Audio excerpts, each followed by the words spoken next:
मुच्यते। पूर्णस्य पूर्णमादाय पूर्णमेवावशिष्यते। ॐ शान्ति शान्ति शान्तिः। अद्वैतामृतवर्षिणीं भगवतीम् अष्टादशाध्यायिनीम् अम्ब त्वामनुसन्दधामि भगवद्गीते भवद्वेषिणीम्। यं ब्रह्मा वरुणेन्द्ररुद्रमरुतः स्तुवन्ति दिव्यैस्तवैः वेदैः साङ्गपदक्रमोपनिषदैः गायन्ति यं सामगाः। ध्यानावस्थिततद्गतेन मनसा पश्यन्ति यं योगिनो यस्यान्तं न विदुषुरासुरगणा देवाय तस्मै नमः। श्रीभगवानुवाच किं कर्म किमकर्मेति कवयोऽप्यत्र मोहिताः तत्ते कर्म प्रवक्ष्यामि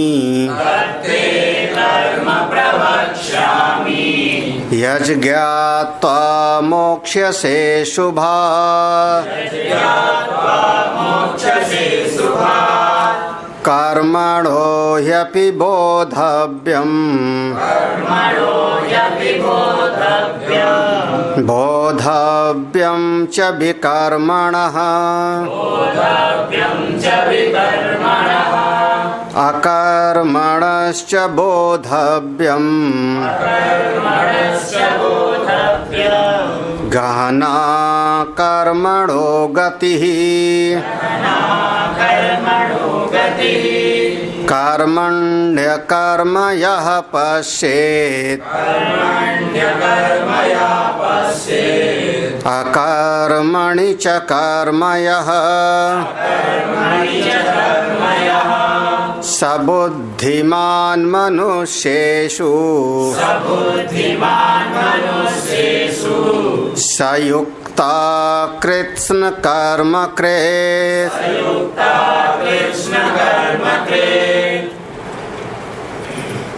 अध्यात्म विद्या केंद्र में समुपस्थित इस गीता चिंतन माला के अंतर्गत समस्त भगवत स्वरूप संतजन, आत्मस्वरूप भक्तजन, हरिओम, सबको हरिओम।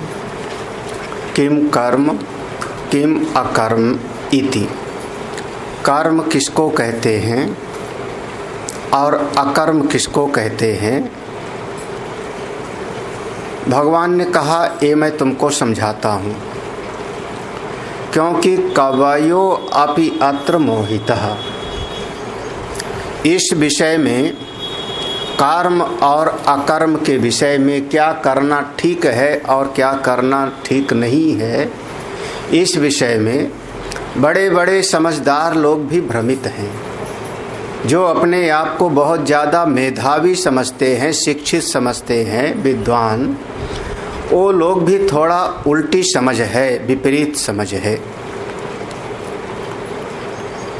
इसलिए तत् ते कर्म प्रवक्ष्यामि, इसलिए हम तुमको इस कर्म के रहस्य को बताते हैं। यज्ञात्वा, जिसको जान करके अशुभात मोक्ष से, सारे अशुभ पुण्य और पाप, सुख और दुख, सबसे तुम मुक्त हो जाओगे। ये फल है इसका। इस यज्ञात्वा माने इसको जान करके नहीं है। अगर करके होना होता तो यहाँ लिखा जाता यत् कृत्वा। कृत्वा माने करके, गत्वा माने जा करके, और ज्ञात्वा माने जान करके। ज्ञान ही साधन है। और साध्य क्या हो रहा है, फल क्या हो रहा है, मोक्ष की प्राप्ति, समस्त अशुभ से छुटकारा। तो ज्ञान साधन है और फल है इसका मोक्ष की प्राप्ति। किस चीज का ज्ञान? कर्म के रहस्य का, कर्म के स्वरूप का। फिर भगवान इसी बात को कहते हैं, देखो अर्जुन,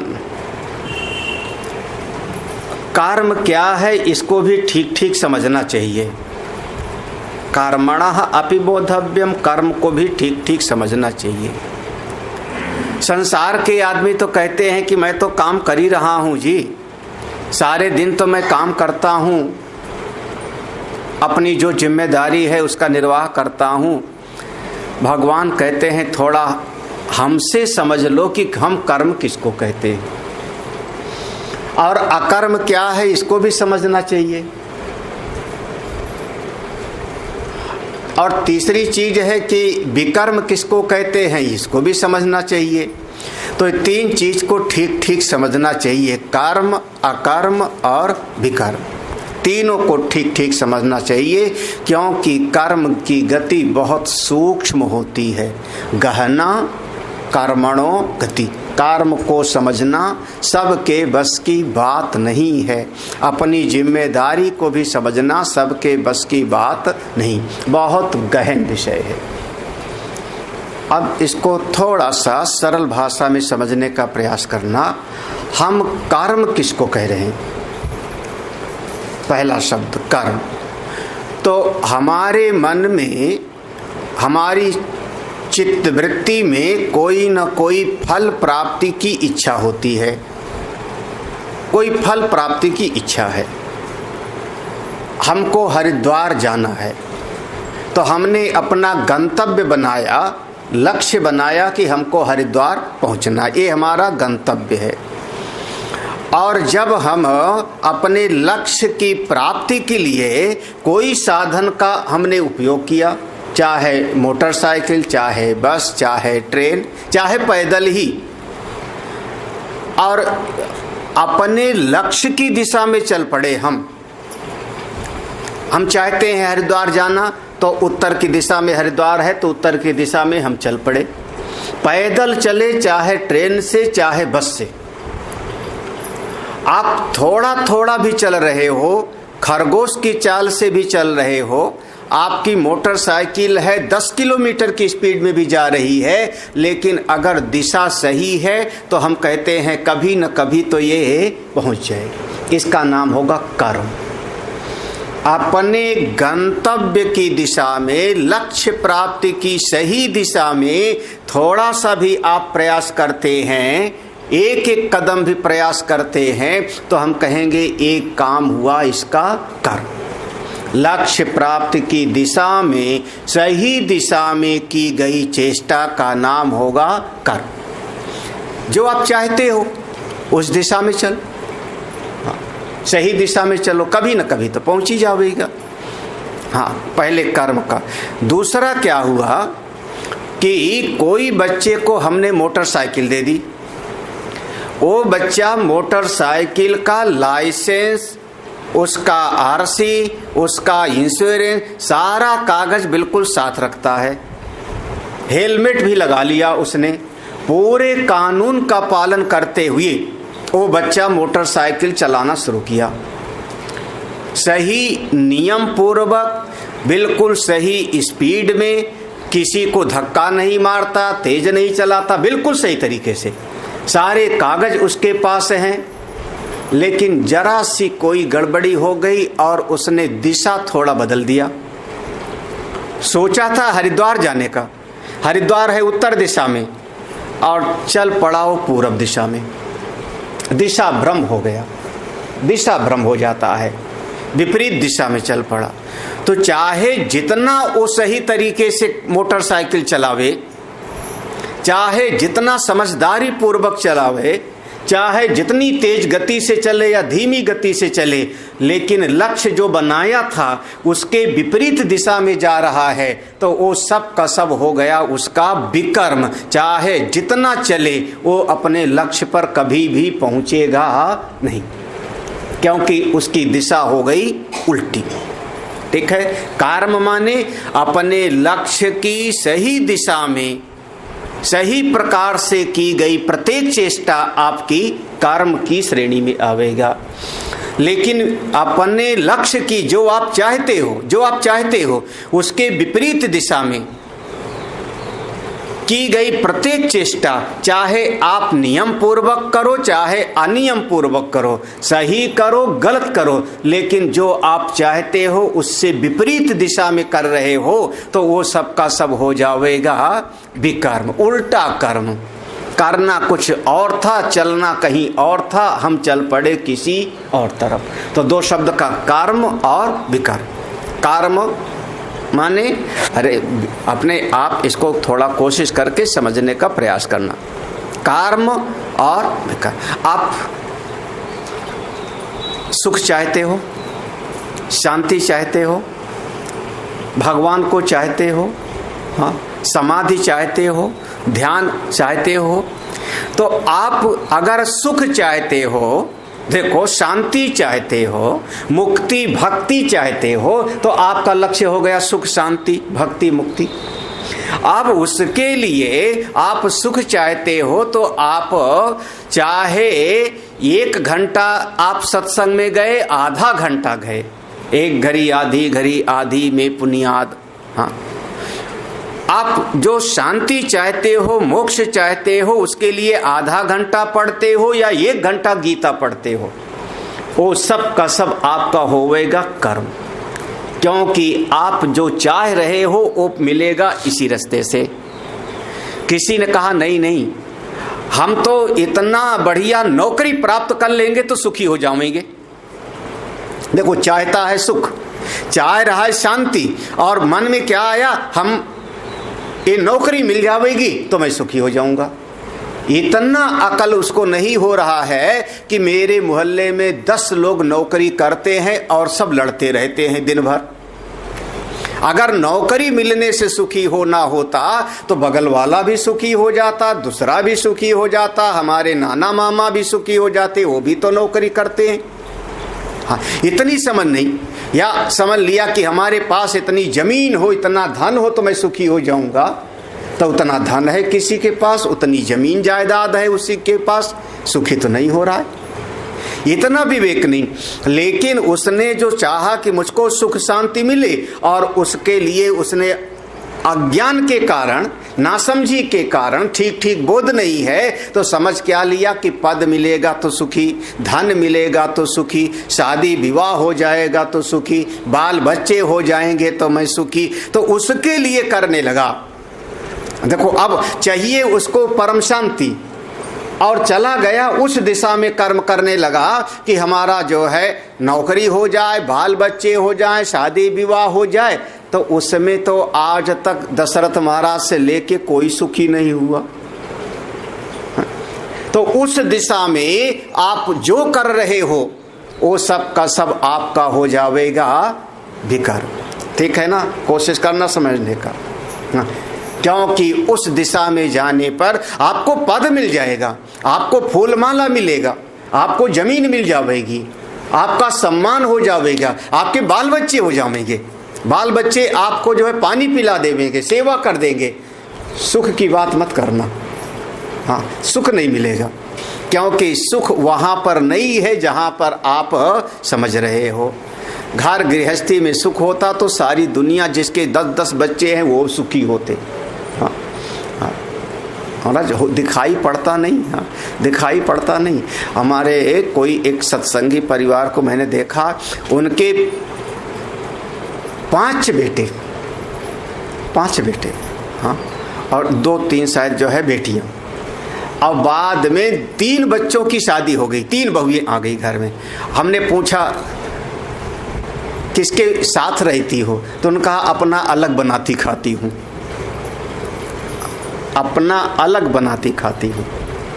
3 बहुएं घर में। हाँ, तो खाना कैसे? बोले अपने हाथ से बनाती हूँ।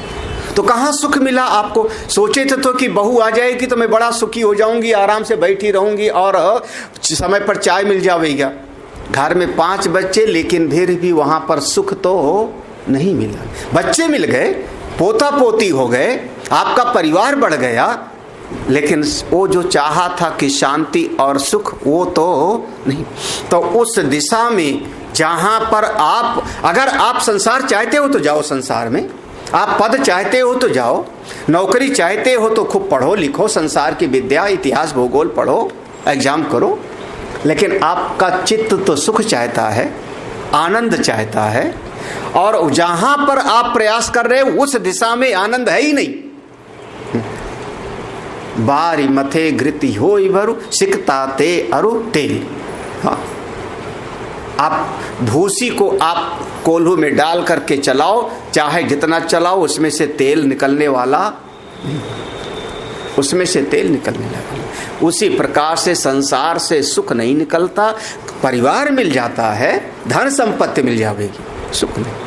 तो हम चाहते हैं सुख, वो भगवान के चरणों में है, भगवत प्राप्ति में सुख है, मोक्ष की प्राप्ति में सुख है।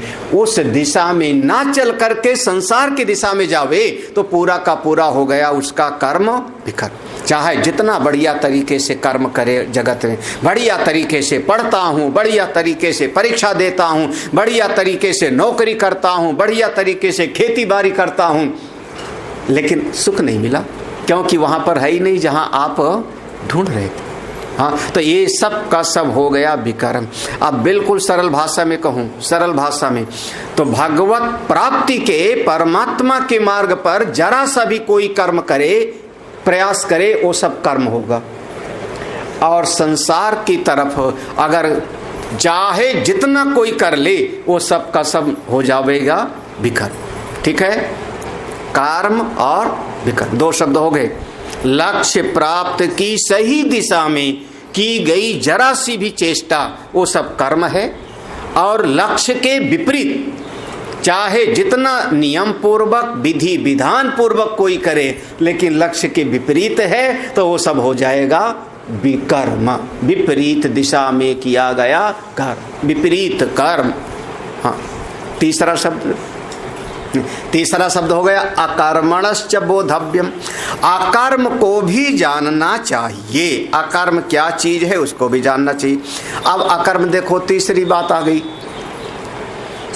एक आदमी चाहता है कि हरिद्वार जाएं, हरिद्वार जाएं, उसके मन में है कि हरिद्वार जा करके गंगा जी स्नान करेंगे, वहां पर भगवान की पूजा करेंगे, संत का दर्शन करेंगे, जीवन धन्य करेंगे। अगले साल जाएंगे, अभी तो दुनिया का बड़ा काम है। अगला साल आया तो फिर अगले साल जाएंगे। एक सत्यनारायण की कथा है ना, ऐसी कुछ। हाँ, ओ कहते हैं सत्यनारायण की कथा करा लो, तो बोले अभी नहीं, हाँ, बाद में करा लेंगे, बाद में करा लेंगे। अभी तो ये वाला नहीं हुआ, अभी तो वो वाला नहीं हुआ। तो अब आप दुनिया भर का काम तो कर रहे हो, लेकिन जो आपके मन में संकल्प था उस दिशा में तो आपने कुछ किए ही नहीं। तो आप केवल बैठे बैठे कल्पना में जीते रहते हो, ऐसा करूंगा फिर ऐसा हो जाएगा, फिर ये हो जाएगा, शेख चिल्ली का सपना। हाँ, और परिणाम स्वरूप आप बैठे रहते हो तो आपका वो सब हो गया अकर्म। जितना आप मानसिक कल्पना करते हो, मन के द्वारा आप सोच विचार कर रहे हो, लेकिन उसको पूरा करने का प्रयास नहीं करते, तो वो सब हो जाएगा हमारा अकर्म। तो ये तीन शब्द हो गया, कर्म, अकर्म और विकर्म। ठीक है, अगर सत्संग में एक आधा घंटा भी बैठ लिया तो ये आपकी पूंजी होगी, आपकी कमाई होगी, ये आपकी मूल संपत्ति है। यही नहीं, आगे भी काम आने वाली है। इस शरीर को छोड़ के परलोक में भी ये पूंजी जाती है। हाँ, जैसे दुनिया में कहते हैं यहाँ से सुई भी आप नहीं लेके जा पाओगे, कफन में जेब नहीं होती, ऐसा भी लोग कहते हैं। तो यहाँ से सुई भी नहीं जाएगी, लेकिन हमारा किया हुआ सत्संग का पुण्य, सत्संग का जो ज्ञान है, ये हमारे साथ जाता है।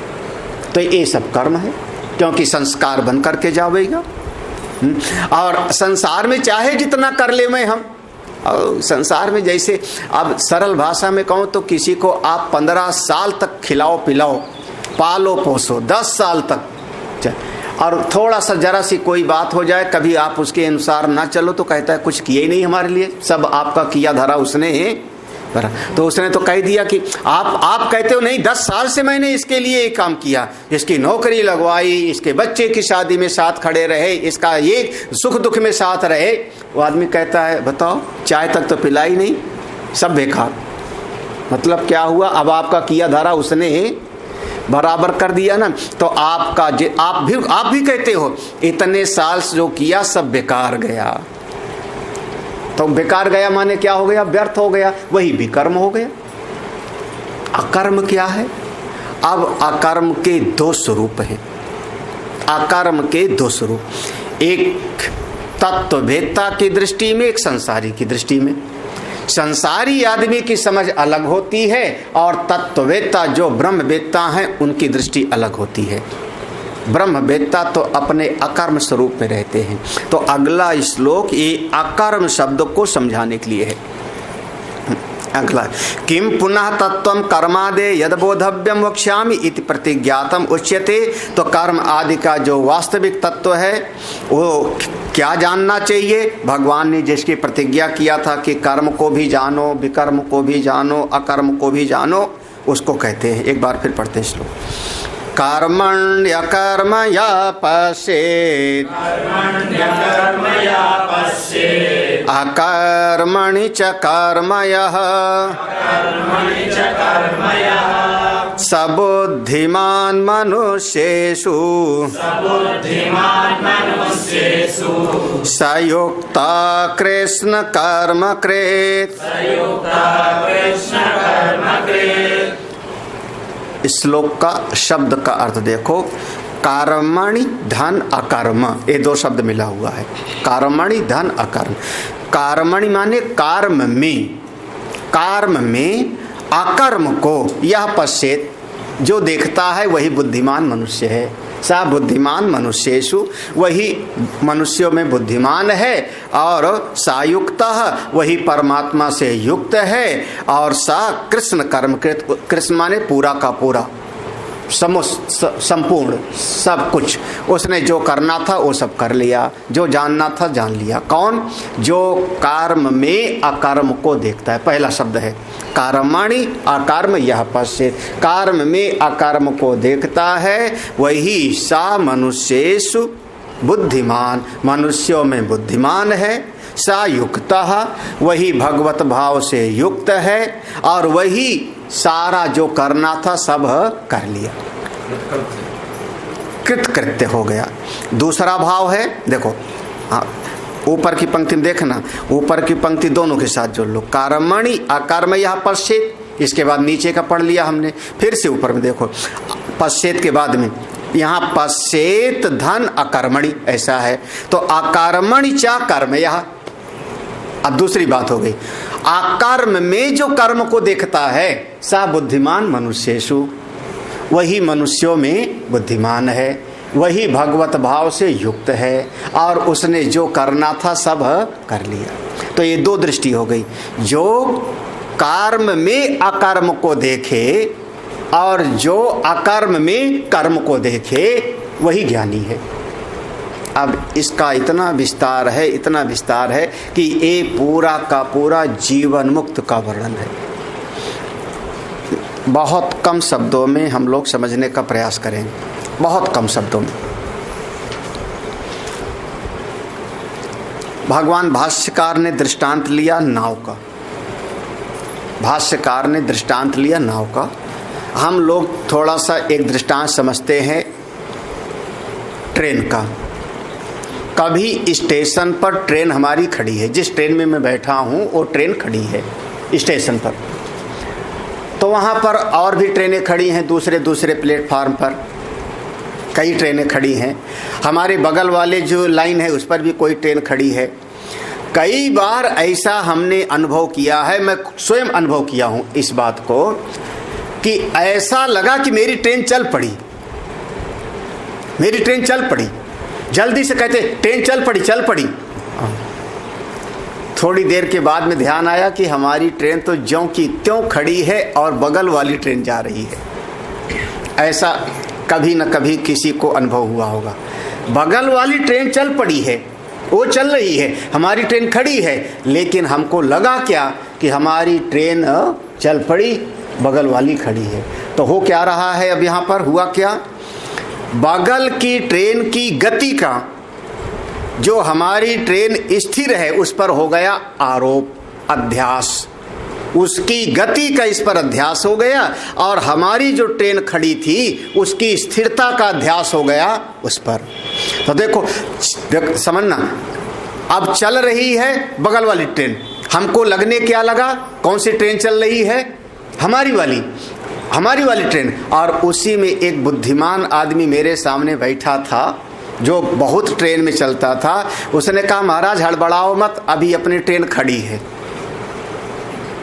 हम करें नहीं, चलती दिख रही है, क्योंकि हमारी नजर बाहर थी, उस पर नजर थी। तो हमने कहा चल रही, उसने कहा नहीं अपनी ट्रेन अभी खड़ी है। जब बाद में होश आया थोड़ी देर के बाद, तो देखा ये आदमी बिल्कुल है सही, हमारी ट्रेन खड़ी है। तो हुआ क्या, बगल की ट्रेन की जो चलना था उसका अध्यास हमारी ट्रेन पे हो गया।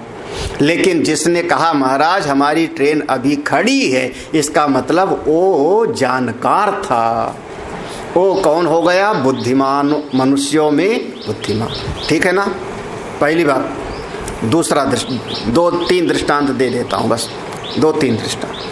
दूसरा दृष्टांत भगवान भाष्यकार ने दिया, नदी में नाव पर बैठो, नाव पे बैठ गए और बड़े आनंद में, लहर चल रही है, वो चप्पू चला रहा है, नाव पर बैठे बड़ा आनंद आ रहा है।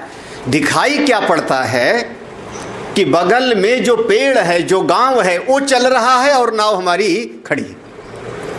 हाँ, दिख क्या रहा है, नाव हमारी खड़ी है। हाँ, और चल कौन रहा है, वो पेड़ चल रहा है। और ट्रेन में बैठो तब भी दिखेगा गांव भाग रहा है। हाँ, पेड़ भाग रहा है, गांव भाग रहा है। तो जो नाव में आप बैठे हो तो चल रही है असल में नाव, गति हो रही नाव में, और बाहर का वृक्ष, बाहर का गांव स्थिर है। लेकिन हमारे नाव की जो गति है, चलना है, उसका आरोप हो गया गांव के वृक्ष पर, स्थिर पर, और उसकी स्थिरता का आरोप हो गया हमारी नाव। ठीक है ना, बिल्कुल सिद्धांत समझना। तो ये है अध्यास हो रहा है। एक तीसरा दृष्टांत लगभग कभी देखा हो, सभी ने देखा होगा।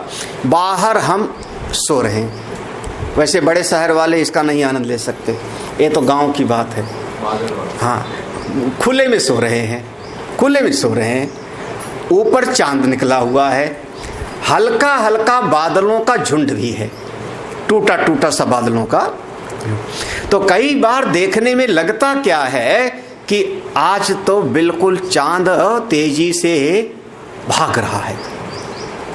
देखा होगा, चांद तेजी से जा रहा है।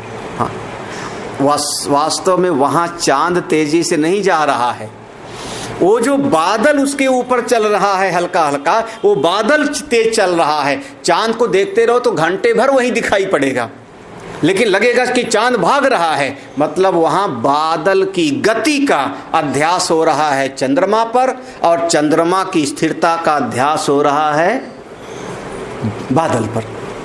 एक दूसरे का, इसको कहते अन्योन अध्यास, अन्योन अध्यास। ठीक है, ये 3 दृष्टांत दे दिया। इसको रस्सी सर्प पे लगा लेना आप, रस्सी सर्प है ना। अब गुरुजी और चेला राम है दोनों। चेला ने कहा गुरुजी वहां देखिए सांप है, हिल रहा है, जीभ लपलपा रहा है, और उसकी आंख देखो तो बड़ा जहरीला वाला है, कोबरा है। गुरुजी ने कहा बेटा जो हिल रहा है, जो जीभ लपलपा रहा है, ये सारी क्रियाएं जो हो रही, वहां पर कोई क्रिया हो नहीं रही। समझना। हाँ, कर्म में क्या देखा, सांप क्रिया कर रहा है, और गुरुजी कह रहे हैं वहां कुछ भी हो नहीं रहा, क्योंकि वहां सांप है ही नहीं, वहां केवल है रस्सी, है ना। तो ये जितनी क्रिया हो रही है, वो कह रहा पूंछ हिल रही है, जहर वाला है, जीभ निकाल रहा है, वो हमको घूर रहा है, ये सब क्या हो रहा है, क्रिया। और इस क्रिया में देखा क्या कि वहां पर कुछ भी नहीं हो रहा है, केवल एक रस्सी पड़ी हुई है। तो ऐसे कर्म में देखा हमने अकर्म को। ठीक है, अब दूसरी दृष्टि है, अब रस्सी पर चले गए, गुरुजी की बात समझ में आ गई। गुरुजी हाँ फिर बताइए। गुरुजी का ध्यान देखो, ध्यान से समझो, ये सर्प कल्पित है, रस्सी अधिष्ठान है। अगर रस्सी ना होती तो सर्प की कल्पना कहाँ होती? समझ में बात आ गई। अभी भी दिखाई पड़ रहा है सर्प, सर्प दिखा, लेकिन अब क्या समझेंगे कि वह जो सांप में क्रिया आदि दिखाई पड़ रही है, असल में वहीं पर दिखाई पड़ रही जहां कोई कर्म नहीं हो रहा। अकर्मणि च कर्म, जहां कोई क्रिया नहीं हो रही है वहीं पर ये सारी क्रिया परिलक्षित हो रही है। नहीं समझ में आया? अब भीतर आओ। हमने कई दृष्टांत दे दिए। आपके भीतर आप आत्मा हो, चेतन तत्व हो। आप चेतन तत्व हो। आप कौन हो? मैं तो सच्चित आनंद रूप, कोई कोई जाने रे। आप तो सच्चिदानंद हो, आत्मा हो, शुद्ध हो। किसी भी कारण से, मेरे कर्मों के कारण या किसी और कारण से मुझ आत्मा पर एक हमको शरीर मिल गया, स्थूल शरीर, सूक्ष्म शरीर, कारण शरीर, ये आके आ गया तो मैं आत्मा हूं। जैसे वहां चांद और सांप, चांद और बादल देखा था, जैसे वहां पर दो ट्रेन का देखा था, जैसे वहां नदी और नाव को देखा था, वैसे यहां आत्मा और ये शरीर, दो चीज को ले आओ, शुद्ध आत्मा और शरीर। हमारी शुद्ध आत्मा बिल्कुल शांत है, जिसमें कोई क्रिया नहीं, निष्क्रिय है, निराकार है, निर्गुण है, निरवय है।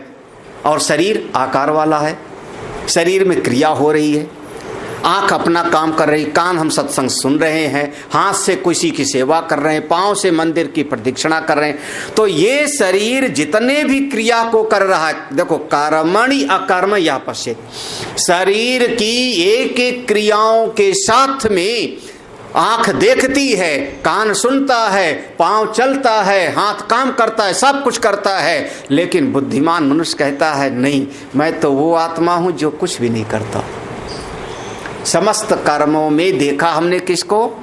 वह चेतन तत्व, अपना शुद्ध आत्मा। मैं वास्तव में कुछ भी करता नहीं। ठीक है, पहला शब्द वही बुद्धिमान है। ये तत्ववेत्ता की दृष्टि है। शरीर की क्रियाएं, इंद्रियों की क्रियाएं, ज्ञानेंद्रियां अपना काम कर रही, कर्मेंद्रियां अपना काम कर रही हैं, अंतःकरण कभी सुखी दुखी भी होता है, लेकिन सबका मैं केवल दृष्टा हूं, मैं कुछ भी नहीं हूं। ये सब होता रहता है, इनका मैं साक्षी।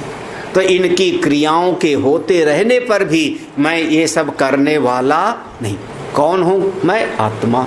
ठीक है, पहले समझना। जैसे हम करते क्या है ना, जैसे वहां पर हमने जो है देख लिया तो हमको लगा कि आज चांद भाग रहा है, तो इसके गुण को हमने चंद्रमा पर आरोपित कर दिया। भाग बादल रहा था, हमने लगा दिया किस पर? चंद्रमा पर। ऐसे देख रही थी हमारी आंख, देखने का काम आंख का, और हमने कहा मैं देखता हूं। बोल रही थी हमारा मुंह, वाणी, और हमने कहा मैं बोलता हूं, मैं खाता हूं, मैं चलता हूं, मैं सुखी हूं, मैं दुखी हूं। ये वैसे है जैसे ट्रेन तो हमारी खड़ी है, लेकिन लगने लगती है कि हमारी ट्रेन चल पड़ी। समझ रहे हैं?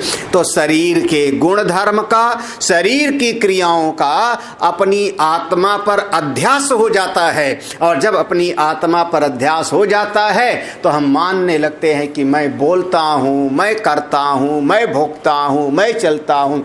तब तो वेत्ता ने समझ लिया शरीर अलग है और मैं आत्मा अलग हूँ। आत्मा में कोई कर्म नहीं है, सारे कर्म होते हैं शरीर में। तो शरीर के समस्त कर्म होते हुए भी मैं बिल्कुल अकर्ता हूं।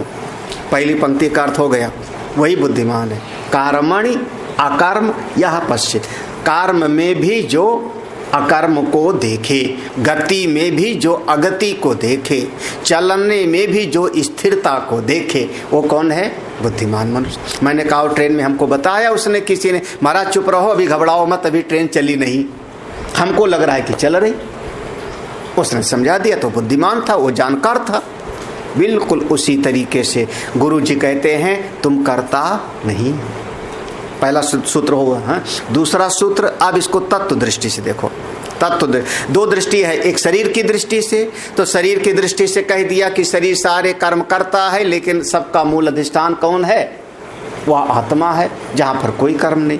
अब आत्मा की दृष्टि से देखो, अकर्मणि च कर्म यह, अपना आत्मा कैसा है? जहां कोई क्रिया नहीं हो सकती, कोई क्रिया नहीं हो सकती। वो बिल्कुल अकर्ता स्वरूप है। उसी की सत्ता से, उसी के अधिष्ठान स्वरूप होने पर ये सारी क्रियाएं शरीर अपना अपना करती रहती। अब भाई बिजली ना हो तो पंखा नहीं चलेगा।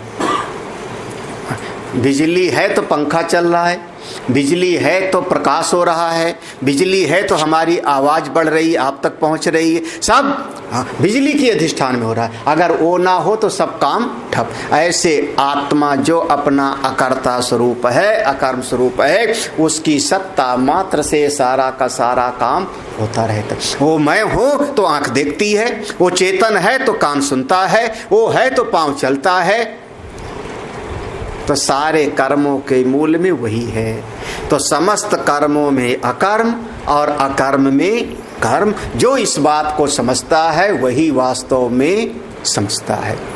यहाँ पर चिंतन है थोड़ा, भगवान भाष्यकार ने थोड़ा विस्तृत भाष्य लिखा है। हम भाष्य श्लोक का जितना भाष्य है उतना, शास्त्रार्थ में नहीं जाएंगे, वो उसका समय अलग होता है। कर्मणि, देखो कर्मणि ऊपर है ना इस श्लोक में, कर्मणि धन अकर्म, तो पहले कर्मणि, कर्मणि कर्म क्रियते इति व्यापार मात्रम तस्मिन् कर्मणि अकर्म कर्म अभावम यह पश्चेत। देखो यहाँ कर्मणि माने पहले समझो कि कर्मणि, कर्मणि क्यों कहा गया, ये सप्तमी है कर्म में। तो कर्म क्रियते, जो कर्म करा जाता है, इति व्यापार मात्रम, सारा का सारा व्यापार, व्यापार माने चेष्टा परिश्रम जो भी करते हैं, तस्मनि कर्मणि, उसी कर्म में जो कर्म दिखाई पड़ रहा है वो कर्म के देखते देखते अकर्म कर्म अभावम या पश्चेत, जो कर्म का अभाव देखता है वही बुद्धिमान है। बात तो तब है ना कि आप वो चांद भागता दिखाई पड़ रहा है और फिर भी आपकी बुद्धि में समझ हो जाए कि चांद भाग नहीं रहा। आंख ऊपर जाती है तो दिखता है भाग रहा है, अब बुद्धि क्या समझ ले कि चांद भाग नहीं रहा। अगर ऐसी चीज तो वही कर्म, देखो कह रहे हैं व्यापार मात्रम तस्मिन् कर्मणि, वो सारे कर्म के होते होते अकर्म कर्म अभावम या पश्चित, जो समस्त कर्मों का अभाव देखता है वही बुद्धिमान मनुष्य है, वो तत्ववेत्ता है। सारी क्रियाएं होती हैं, कुछ मैं करने वाला नहीं। इसी क्षण आप जीवन मुक्त हो सकते हो, इसी क्षण अपने परम सुख में हो सकते हैं। कोई देरी थोड़े है तो महाराज श्री कहते थे बस ये फूल मसलने में देरी है, आत्मस्वरूप के जानने में देरी नहीं। अब देखो दूसरा वाला सूत्र है, अकर्मणि च कर्म अभावे कर्तृतंत्रत्वात् प्रवृत्ति निवृत्तयो वस्तु अप्राप्य एव ही सर्वएव क्रियाकारकादि व्यवहारा अविद्या भूमौ एव कर्म यह पश्यति पश्यति। करें देखो अब दूसरी तरफ से देखो, अकर्मणि च, अकर्मण माने कर्मा भावे, जहां पर कोई कर्म नहीं हो रहा है, कर्मा भावे, कर्म का अभाव हो गया। कैसे करें कि कार्तितंत्रित्वात् प्रवृत्ति निवृत्तयो, ये जो प्रवृत्ति और निवृत्ति रूपी चेष्टा होती है, कुछ करते हैं या कहीं से भागते हैं, किसी को मारने दौड़े या किसी से बच के भागे, तो प्रवृत्ति माने मारने दौड़े, सांप को मारूंगा, या तो सांप से डर के भागे, तो सांप से डर के भागे तो निवृत्ति, और सांप को मारने दौड़े तो प्रवृत्ति। यही हो गया भाई। आप सवेरे आप जाकर के नौकरी के लिए गए, प्रवृत्ति, और शाम को नौकरी से वहां से वापस आए तो क्या हो गया, अब निवृत्ति। ये सारी प्रवृत्ति और निवृत्ति क्या है, कर्तृतंत्रित्वात्, कर्ता के अधीन है, कर्ता के अधीन। कर्तृत्वात् माने ये जो कर्ता है, करने वाला, मैं चाहूं तो नौकरी पर जाऊं और चाहे तो न जाऊं। मैं, अरे आप चाहो तो खाना बनाओ, चाहो तो ना खाना बनाओ। खाना बनाया प्रवृत्ति है, और सब समेट करके बर्तन धो के रख दिया, क्या हो गया, ये प्रवृत्ति। लेकिन एक दिन मन हो गया, गुस्से में बैठे, जाओ नहीं बनाते आज, तो किसके अधीन हो गया, अब आपके अधीन है। मैं प्रवचन करता हूं, प्रवृत्ति है, ठीक है। समय हो जाएगा तो मैं बंद हो जाऊंगा, चुप हो जाऊंगा, ये क्या हो गया, निवृत्ति। अब मेरे अधीन है। मान लो बीचे में कभी मेरा मन हो गया तो मैंने बंद कर दिया, नहीं सुनाता। कोई कर्जा खाए हैं किसी का, तो क्या हो गया, किसके अधीन हो गया? मैं सुनाऊं ना सुनाऊं, कहानी सुनाऊं, भजन सुनाऊं, या मैं शास्त्र पढ़ाऊं, या मैं कीर्तन कराऊं, किसके अधीन है? सब मेरे अधीन है। इसको कहते कर्तृतंत्रित्व। कर्ता के अधीन होती है सारी क्रियाएं, प्रवृत्ति भी और निवृत्ति भी। बहुत ध्यान से समझना है। हाँ, इसको अलग कर लेना। अकर्मणिचा कर्म भाव, ये समझ लो इतना। अकर्म माने क्या हुआ? कर्म का अभाव। इसके बाद का अब इसका विस्तार है। कर्तृतंत्रित्वात् प्रवृत्ति निवृत्तयो, कर्ता के ही अधीन होता है ये सब का सब, चाहे प्रवृत्ति करे चाहे निवृत्ति करे। अच्छा, चाहे प्रवृत्ति करूं चाहे निवृत्ति करूं, चाहे प्रवृत्ति करूं चाहे निवृत्ति करूं, चाहे जो करूं, लेकिन वस्तु अप्राप्य एव ही, वस्तु अप्राप्य एव ही। लो, जो असली वस्तु है वो अप्राप्त ही रहती है। वस्तु अप्राप्य एव ही, जो वास्तविक तत्व है जिसको हम पाना चाहते थे, हाँ, सुख, शांति, आनंद, आत्मा का ज्ञान, मुक्ति, वो तो हमको मिली नहीं।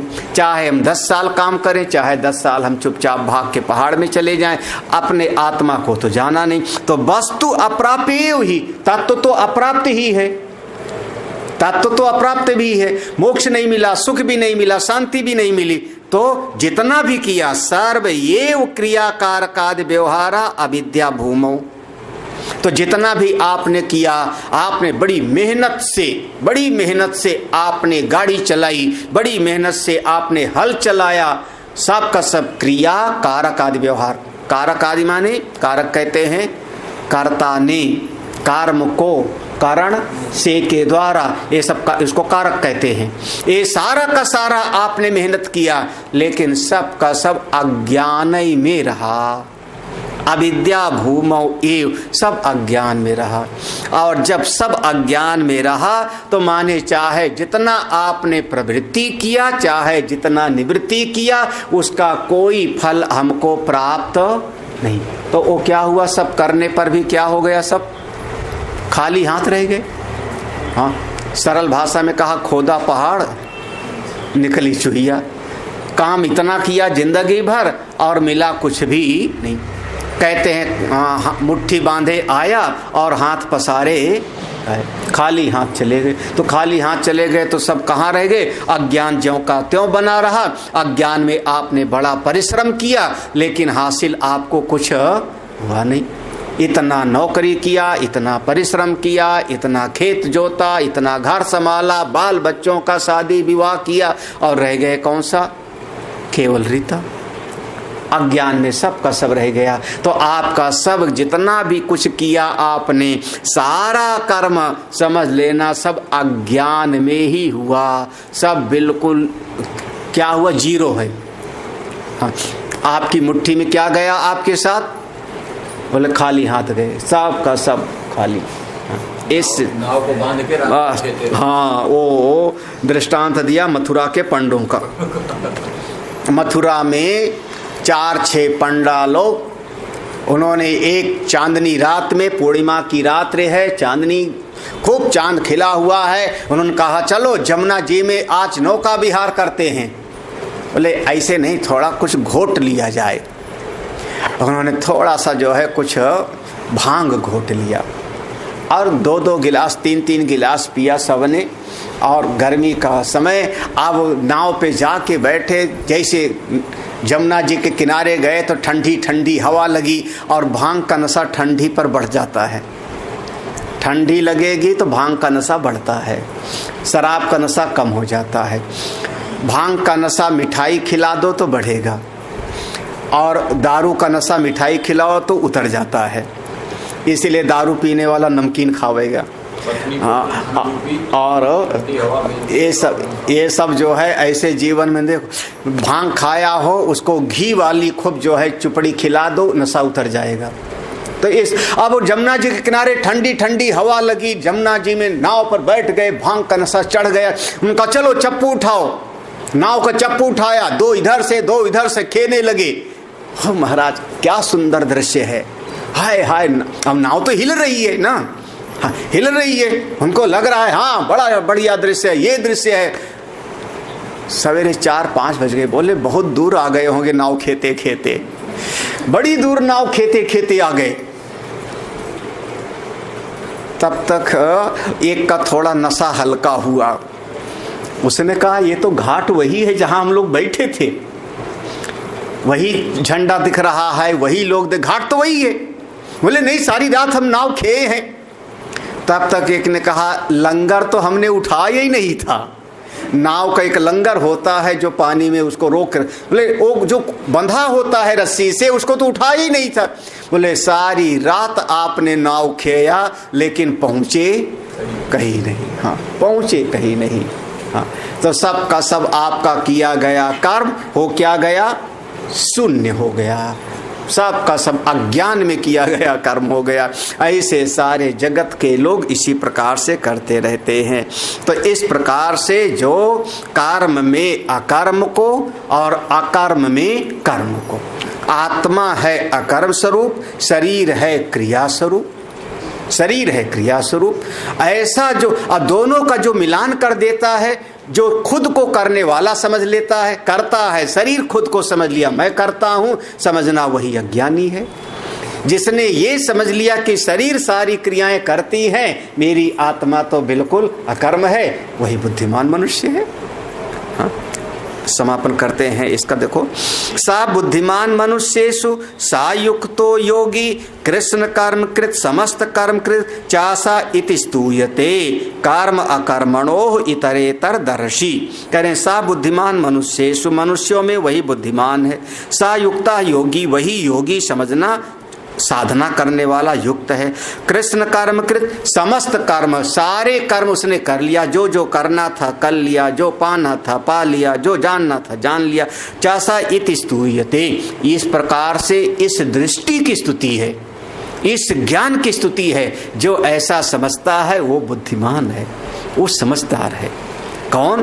कर्म अकर्मणो, जो कर्म और अकर्म को इतरेतर दर्शी, जो एक का दूसरे में ठीक ठीक देखता है। क्या? कर्म में अकर्म को और अकर्म में कर्म को। ये जो इतरेतर दोनों को ठीक ठीक, इसका इसमें इसका इसमें ठीक ठीक देखता है, वही बुद्धिमान है, वो मुक्त है। मैं कुछ करने वाला नहीं, मैं तो बस मुक्त हूँ। इसका भाष्य बहुत ज़्यादा जो है विस्तार में है। और हाँ, भगवान भास्कर कहते तद एतत् कर्मणि अकर्मादि दर्शनम स्तूयते। अब इस दृष्टि की स्तुति करते हैं, इसकी प्रशंसा करते हैं। 19वां श्लोक पढ़ते हैं। यस्य सर्वे समारंभाः काम संकल्प वर्जिताः ज्ञानाग्निदग्ध कर्माणम् तमाहु पंडितं बुधाः। यस्य माने जिस साधक का, यस्य माने जिस साधक का, साधना करने वाले का, सर्वे सब कुछ, सब समारंभा, समारंभा माने कर्म परिश्रम, समारंभा माने कर्म जितना भी, तो सर्वे समारंभा सारे कर्म, सारे कर्म कैसे है? काम संकल्प वर्जिता, ना तो मन में कोई संकल्प होता है, ना कोई अपनी कामना है। हाँ देखो, अष्टावक्र महाराज बार बार कहते हैं यदा यत् कर्तुम आयाति तत्कृत्वा आसे यथा सुखम। जब जो काम आता है तब मैं कर लेता हूँ। पश्यन शृण्वन स्पर्शन जिग्रन, देखता हुआ सुन लेता हूँ, समझ लेता हूँ, अपनी कोई कामना ही नहीं है। हाँ, काम संकल्प, ये दो चीज से वर्जिता। काम संकल्प वर्जिता माने दो चीज उनके चित्त में नहीं होता। एक तो अपनी कोई चाह नहीं और अपना कोई संकल्प नहीं। अब उनका ये संकल्प नहीं कि मैं बहुत बड़ा यज्ञ करूं जिससे हमको स्वर्ग की प्राप्ति हो, ऐसा कोई संकल्प नहीं है। आया मौका यज्ञ कर लेंगे। हाँ, गुरु जी ने कहा यज्ञ करो, कर लेंगे। हाँ, अपना कोई संकल्प ही नहीं, अपनी कोई कामना ही नहीं, अपना कोई कामना नहीं। जिस समय जो परिस्थिति आ गई, ऐसे महापुरुषों का देखो जो जिस यस फिर से देखना, यस माने जिसका सभी कर्म सर्वे समारंभा, सारे कर्म कामना और संकल्प से वर्जित होते हैं, उसके सारे कर्म क्या हो गए? ज्ञान की अग्नि में दग्ध हो गए। ज्ञान अग्नि दग्ध कर्माणम, एक उनके भीतर आत्म स्वरूप में ज्ञान की अग्नि प्रज्वलित हुई, उसमें सारे कर्म समझो भस्म हो गए। जब अपनी कामना नहीं, अपना संकल्प नहीं, तो जो भी करते हैं वो सब उसमें भस्म हो गए। जैसे बाद में गीता सुनने के बाद में अर्जुन को भगवान ने कहा पीछे छुप के मारो, पीछे छुप को मारते हैं। भगवान ने कहा इसी समय जयद्रथ का वध करो, जयद्रथ का वध किया उस समय। भगवान ने कहा ऐसा इसको मारो कि इसकी गर्दन, जयद्रथ के लिए आशीर्वाद था कि उसकी गर्दन को जो जमीन में गिरा देगा उसके सिर के 100 टुकड़े हो जाएगा। भगवान ने कहा इसको ऐसा बाण मारना कि इसका सर कट करके और जहां जंगल में बैठ के इसका पिता तपस्या कर रहा है उसकी गोद में, अगर यहां इसका सिर कट के गिर जाएगा तो तुम मर जाओगे।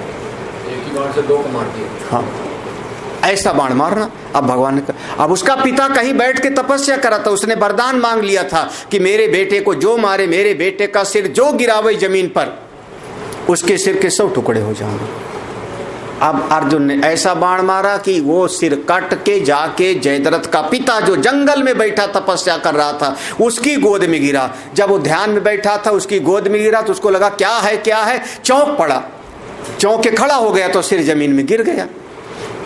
तो वरदान में यही मांगा था जिससे शरीर उसका सिर जमीन में गिरे, तो जिससे शरीर का उसका सिर जमीन में गिरा उसके सिर के 100 टुकड़े, उसका बाप भी मर गया उसी क्षण।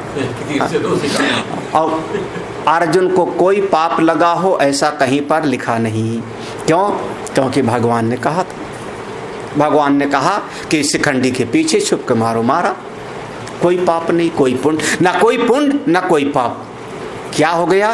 भीतर ये ज्ञान की, गीता के ज्ञान की ज्योति है जिसमें सारे कर्म भस्म हो गए, कर्म भस्म हो गए। ज्ञान अग्नि दग्ध कर्म, ज्ञान की अग्नि में सारे कर्म दग्ध हो गए। दग्ध माने भस्म होने का मतलब अब उनका ना कोई पुण्य ना कोई पाप, ना कोई सुख ना कोई दुख। उस कर्म का फल उन महापुरुष को भोगना नहीं पड़ता। ऐसे जो महापुरुष हैं तम आहु, ऐसे महापुरुषों को ही पंडितम बुधाः, ऐसे महापुरुषों के तम पंडितम बुधाः आहु, ऐसे महापुरुषों को ही ज्ञानी लोग पंडित कहते हैं।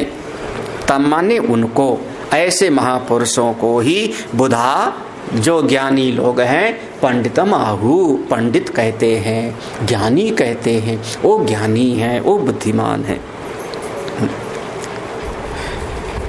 इसका भाष्य देख सकते हैं।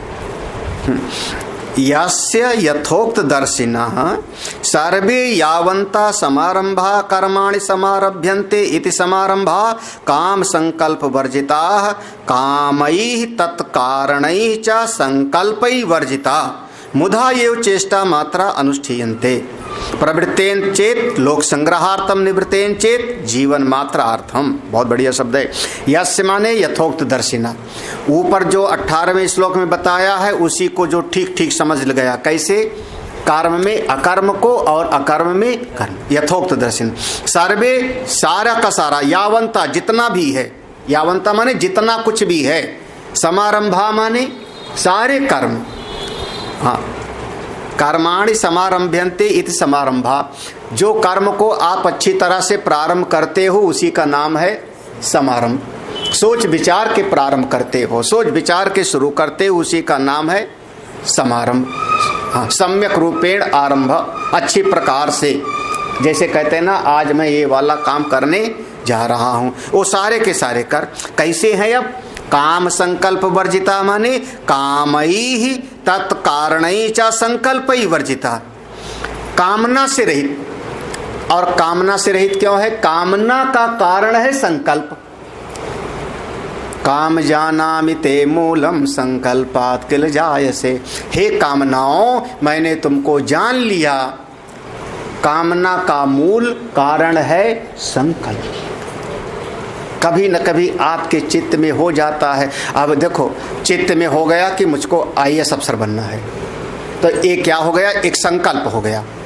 सुना करके मैं अफसर बनूंगा, ये संकल्प हो गया। अब इसके आधार पर क्या होगा, कौन सी कोचिंग वाला पढ़ाएगा ठीक से। अब ये कामना हो गई, ये वाला कोचिंग में जाऊं कि ये वाला कोचिंग में जाऊं, इलाहाबाद रह के पढ़ूं कि कोटा में रह के पढ़ूं कि दिल्ली रह के पढ़ूं कि लखनऊ रह के पढ़ूं।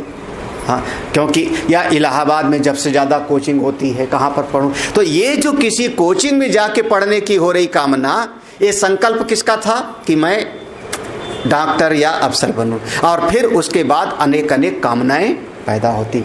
तो कामनाओं का मूल कारण होता है चित्त के भीतर का वो संकल्प। तो इसीलिए कह रहे हैं कामई तत्कारणै च संकल्प ही वर्जिता, ना कामना है ना संकल्प है। तो मुधा एव चेष्टा मात्रा अनुष्ठीयन्ते। मुधा माने बस खेल खेल में, जैसे लीला में, जैसे बच्चे घर घरौंदा खेलते हैं। बच्चे घर घरौंदा खेलते हैं, उससे ना तो पाप है और ना ही हाँ। एक बच्चा दूसरे बच्चे का घर देखा, बड़ा बढ़िया बनाया था, उसने लात मारा जोर से और दूसरे वाले का घर गिरा दिया, कितना पाप लगा। हाँ? बाहर से माँ ने चिल्लाया, चलो शाम हो गई घर पे, न पुण्य है न पाप है। क्या कहोगे, बच्चे खेल रहे हैं। तो मुधा ये चेष्टा मात्रा, केवल लीला मात्र है, केवल कल्पना मात्र है, केवल। हाँ,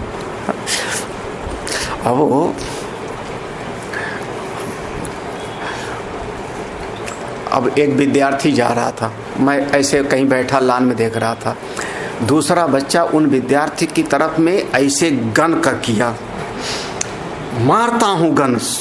और देखता होगा सीरियल वगैरह जो है ना, उसमें ऐसे चलाता होगा गन, ऐसे ऐसे था, ऐसे गन किया। और हमने वहाँ से देख लिया, हमने कहा आज तो विद्यार्थी के ऊपर बंदूक चलाया। हाँ, ना बंदूक चली ना विद्यार्थी को कुछ हुआ, क्या हुआ, खेल रहे हैं। तो क्या हो गया, हाँ, मुधा येव चेष्टा मात्रम, मुधा येव चेष्टा मात्र अनुष्ठीयन्ते। सब खेल। प्रवृत्तेन चेत, देखो अगर ऐसे तत्वज्ञानी महात्मा लोग प्रवृत्तेन चेत, अगर वो व्यवहार करते हैं तो समझना लोक संग्रह के लिए, समाज के कल्याण के लिए कर रहे हैं। प्रवृत्तेन चेत, अगर प्रवृत्ति में है, आश्रम बनाना है, स्कूल बनाना है, विद्यालय बनाना है, तो किस लिए, समाज के कल्याण के लिए। और निवृत्तेन चेत, अगर ये सबसे किनारे बैठ करके किनारे रहते हैं तो कहते हैं जीवन मात्र अर्थम, केवल जीवन चलता रहे तो फल खा लिया, भिक्षा मांग ली, मस्त हैं, हमको कुछ करना। दोनों स्थिति में उनको कोई कर्म बंधन प्राप्त नहीं, चाहे प्रवृत्ति में रहे और चाहे निवृत्ति में रहे। ऐसे महापुरुष, उनका सब लीला मात्र होता है।